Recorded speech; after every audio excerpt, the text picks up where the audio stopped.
Jan, we heard that when you guys came in on Sunday, the coaches put up the score from last year's game. I guess how much motivation does it give you guys knowing what the last meeting with this team was like? Yeah, I mean, it's another ball game for me. When I see that score, it reminds me of just how I wasn't able to do much and how I missed a lot of throws. How I made a lot of mistakes that game that I probably wouldn't have made, at the beginning of that season. So when I look back at that game, it was a lot of little things that happened early. Like I think like the first third down, ended up missing Q-Scan by an inch, and then a few third downs later in that game, overthrows with Luke, miscommunication, and it was a lot of little things that happened in that game. So, when I look at that game, look at going into this game, I feel like those are the little things that we had to tighten up. So, going into this week, it was more so, focusing on, ourselves instead of, everything external. Jalon, last year when you guys played him, you were kind of just coming back from injury, Yeah. knocking some rust off. Yeah, like I said, I mean, I missed a lot of throws that I feel like, me 100% I'm making, especially those little short routes. I mean, I was missing throws that, I feel like I wouldn't have missed since high school. So, going into this season, I feel confident, feel like, we're ready to go. When you look at Texas on defense, what do you see? Yeah, I mean, that they run the same scheme as they ran last year. They have a lot of athletes on that side of the ball. All over the field. When it comes to their D line, they're mobile guys. They're able to get around. They're very fast with what they do, and they're very decisive with when they do it. So there's playmakers all over the field on that side of the ball, and I feel like if we play our game, we're just gonna have to be able to keep on making those guys move around. How are you guys embracing the challenge of going to play down there in a tough place to play?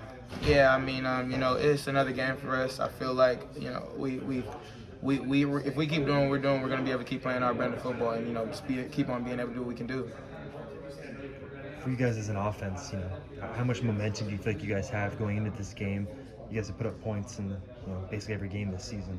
Yeah, I mean, we can't look at the past, though. Like I said, it's another game of football.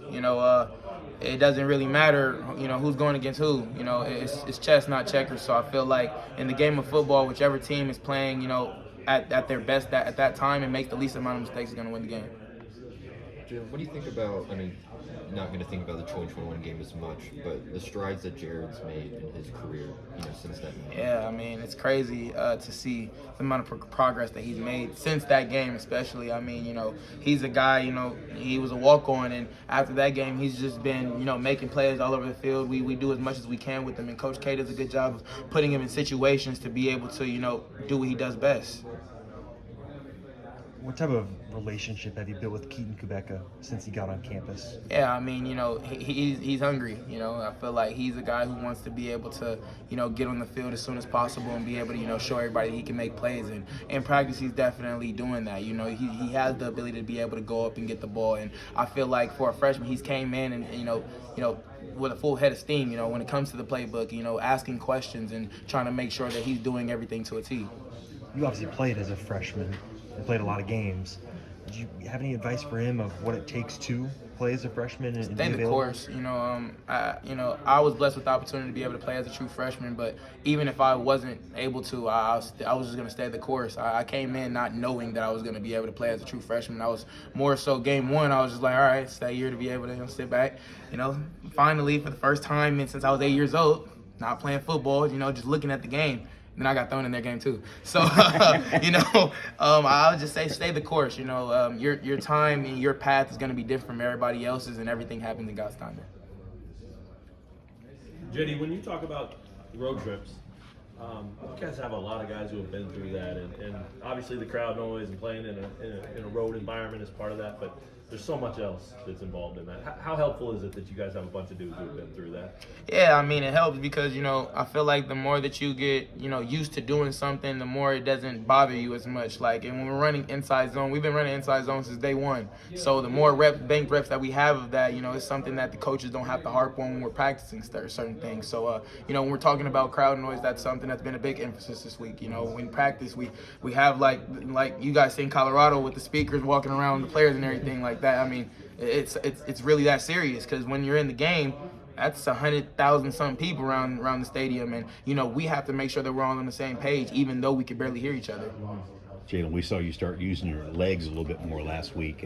Is that by design or just when it comes up? Yeah, I mean, I've said it since they got here. Whatever Coach K calls, I'm gonna run it as this is the best play call ever. And when he made those play calls, the read key went down, and I was able to pull the ball, and we were able to make some plays off of that. What's the fine line there for you between get the ball out quick and extend the play, and how long is too long to extend it? And do you think of all that in real time, or is that more preparation stuff? And do you even think about it at all? Yeah, I mean, if we look back 2 years ago, when I felt some pressure, I usually wouldn't extend the play. I would try to run the ball as soon as I can, try to find a gap.